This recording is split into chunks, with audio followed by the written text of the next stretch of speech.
you don't get it, is that then a trigger for another referendum? Look, this election, and I said this repeatedly, was not about a referendum.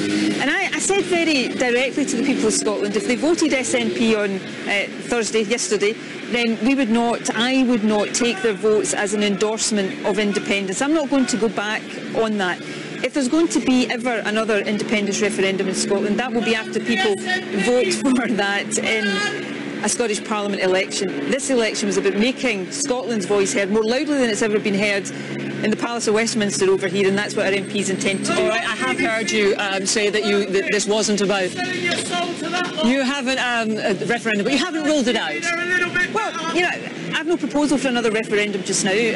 We fought this election to make Scotland's voice heard. You haven't ruled it out. It's not up to me to rule it out. It's up to the people of Scotland whether there's ever another independence referendum. I said something material would have to change before we propose that in a referendum, in a manifesto. But if we do propose it, then it's up to people in Scotland whether they ever vote for it.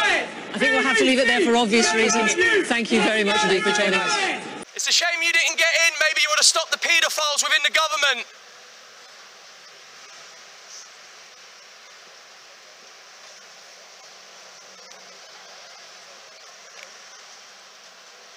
Sorry, Nicola. We love you, Nicola. We want another referendum. That was all rigged. I'm sorry, I'm not going to talk to you. The only thing I will say to you is this is my free speech. I had the right to express my free speech here. I had the right to express my free speech here. I don't have nothing to say to you. You work for a corrupt organisation that I no longer wish to talk to. I'm ending this conversation. Thank you very much. You're disrupting it for lots of other viewers. What about the... Well, if they choose to watch it, I don't choose to watch it, but I still have to pay a TV licence. That's wrong. I don't want to pay a TV licence, even though I bloody have to watch. I don't watch the crap. So at the end of the day, I'm ending this conversation. I'm exercising my right to free speech, which we have spoken to the inspector on duty that has allowed that. That has said that we're within our right to do that. So thank you very much. When you start spitting out proper news, then we might be quiet. Truthful news as well, by the way. Protective paedophile rings. We might actually start listening and actually request you and actually might stop shouting.